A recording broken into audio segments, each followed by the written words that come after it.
Hi everyone, welcome to our channel Let's Learn Daily. இந்த video என்ன பார்க்க போகிறோம் அப்படின்னா 11th ஸ்டாண்டர்ட் யூனிட் 8ல் இருக்கிற இம்பார்ட்டன்ட் கொஸ்டினில் ஃபர்ஸ்ட் கொஸ்டின் பார்க்க போகிறோம். ஸோ என்ன கொஸ்டின் பார்த்தீங்கன்னா மேயர்ஸ் ரிலேஷன். அதாவது இதில் என்ன ரிலேட் பண்ணுவாங்கன்னா specific heat capacity at constant volume and pressure, இது ரெண்டையும் ரிலேட் பண்ணி தான் சொல்லுவாங்க இந்த ரிலேஷனில். ஸோ ஃபஸ்ட்டு இதில் அப்போ at specific heat capacity at constant volume வந்து சிவி, கான்ஸ்டன்ட் ப்ரெஷர் வந்து சிபி. ஓகேவா? ஸோ இதை ஆரோட ரிலேட் பண்ணி சொல்லுவாங்க. அதாவது இந்த யூனிவர்சல் கேஸ் கான்ஸ்டன்ட்னு சொல்லி படிச்சிருப்பீங்க, அதோட ரிலேட் பண்ணி சொல்லுவாங்க இதில். ஸோ இப்போது ஸ்பெசிஃபிக் ஹீட் கெப்பாசிட்டி என்னென்னு முதல் தெரியணும். ஒரு ஆப்ஜெக்டில் 1 டிகிரி டெம்பரேச்சர் ரைஸ் பண்ணுறதுக்கு, ஓகேவா, ஒரு 1 kg மாஸ் எடுத்துருக்கீங்க, அதில் 1 டிகிரி செல்சியஸ் ரைஸ் பண்ண நான் எவ்வளோ ஹீட் கொடுக்குறேன் அப்படின்றதான் ஸ்பெசிஃபிக் ஹீட் கெப்பாசிட்டி. இன்னும் புரியுற மாதிரி சொல்லணும் அப்படின்னா 1 kg ரைஸ் ஏதோ எடுத்துருக்கீங்கன்னு வச்சுக்கோங்களேன், ஒரு இல்லைன்னா 1 kg வாட்டர் எடுத்துருக்கீங்க. அப்போ அந்த 1 kg வாட்டர் நார்மல் ரூம் டெம்பரேச்சரில் இருக்கும், 37 டிகிரி செல்சியஸில் ஸ்டார்டிங்கில் இருக்கும். அதில் 37லேருந்து 38 டிகிரி செல்சியஸ் நான் ரைஸ் பண்ணேன், எவ்வளோ அமௌண்ட் ஆஃப் ஹீட் எனர்ஜி நான் சப்ளை பண்ணியிருக்கேன் அப்படின்றது தான் ஸ்பெசிஃபிக் ஹீட் கெப்பாசிட்டி. ஸோ அது கான்ஸ்டன்ட் வால்யூமில் இருந்தால் specific heat capacity at constant volume சிவின்னு மென்ஷன் பண்ணுவோம். ப்ரெஷர் இல்லைன்னா இது கான்ஸ்டன்ட் ப்ரெஷர்னா சிபி அப்படின்னு சொல்லி மென்ஷன் பண்ணியிருப்போம். ஸோ அதை யூஸ் பண்ணி தான் பண்ணுவோம். ஃபஸ்ட்டு உங்களுடைய கேஸ் வந்து கான்ஸ்டன்ட் வால்யூமில் இருக்குது அப்படின்னு சொல்லி கொடுத்துருக்கோம். அப்போ என்ன ஆகும், அதில் இன்க்ரீஸ் ஆகிற டெம்பரேச்சர் டிடி. ஸோ இதில் வர டெம்பரேச்சர் எல்லாமே கேபிட்டல் லெட்டர் டியில் தான் மென்ஷன் பண்ணணும், ஸ்மால் லெட்டர் போடக்கூடாது.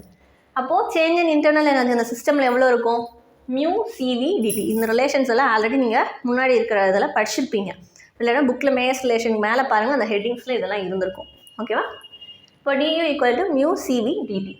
அதே இது கான்ஸ்டன்ட் ப்ரெஷரில் வச்சதுக்கப்புறம் அதில் இருக்கிற அந்த ஹீட் எனர்ஜி வேல்யூ பார்த்தீங்க அப்படின்னா அமௌண்ட் ஆஃப் ஹீட்டோடைய வேல்யூ மியூ சிபி டிடி.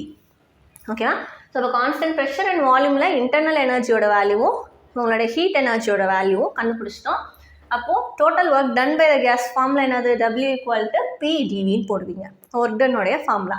ஓகேவா? ஸோ இப்போ ஃபஸ்ட் லா ஆஃப் தெர்மோடைனமிக்ஸ் படி உங்களோட ஸ்டேட்மெண்ட் என்ன படிச்சிருப்பீங்க, change in internal energy is equal to work done heat energy minus work done படிச்சிருப்பீங்க. அதுலேருந்து ரீஅரேஞ்ச் பண்ணி Q equal to dU plus டபிள்யூன்னு கொண்டு வந்திருப்போம். இப்போ இந்த ஈக்குவேஷன்ஸில் இந்த எல்லா வேல்யூஸையும் சப்ஸ்டியூட் பண்ணிங்கன்னா இது கிடைக்கும். இப்போ இதில் எல்லா டேர்ம்ஸ்லையுமே பாருங்களேன் மியூ டிடின்ற டேர்ம் இருக்கும், பட் இந்த லாஸ்ட்டு டேர்மில் மட்டும் இருக்காது. ஸோ அதையும் இன் டேர்ம்ஸ் ஆஃப் இந்த டேர்முக்கு கொண்டு வரணும். ஸோ அதுக்கு என்ன யூஸ் பண்ண போகிறோன்னா ஐடியல் கேஸ் ஈக்குவேஷன் யூஸ் பண்ண போகிறோம். ஸோ ஏதோ ஒரு மியூ மோல்ஸ் இருக்கிற ஒரு ஐடியல் கேஸ் எடுத்திருக்கேன் அப்படின்னு கன்சிடர் பண்ணிட்டு ஐடியல் கேஸ் ஈக்குவேஷன் படி என்ன ரிலேஷன் போட்டுக்கலாம், பிவி ஈக்குவல் டு மியூ ஆர்டின்னு போட்டுக்கலாம். ஸோ அப்போ உங்களுடைய டிஃப்ரென்ஷியேஷன் ஃபார்முலா ஞாபகம் இருக்கா? So first term constant, second டேர்மை டிஃப்ரென்ஷியேட் பண்ணி போடணும், ப்ளஸ் இப்போ இதை டிஃப்ரென்ஷியேட் பண்ணிட்டு செகண்ட் டேர்ம் கான்ஸ்டண்ட்டாக வச்சுக்கணும்.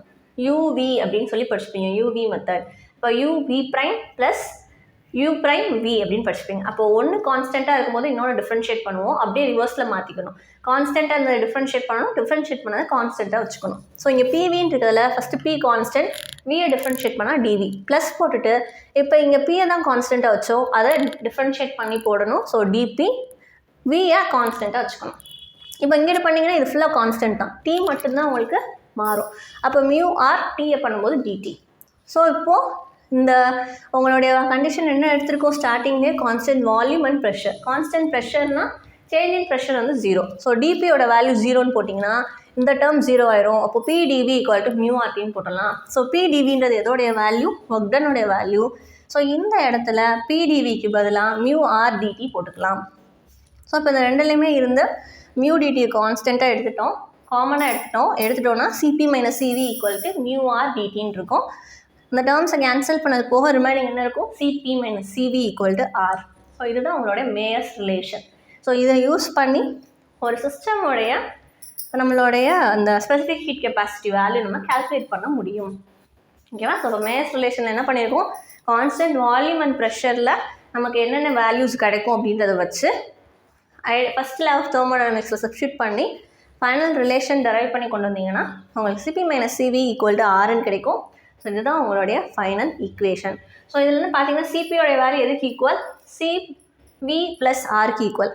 அதாவது சிபி வேல்யூ தான் அதிகமாக இருக்கும். ஓகேவா? ஸோ இதுதான் உங்களுடைய ஃபைனல் ஈக்குவேஷன். இந்த ஈக்குவேஷன் மட்டும் 1 மார்க் வைப்பாங்க, அது போக இது எல்லாத்துக்குமே half மார்க் வைப்பாங்க.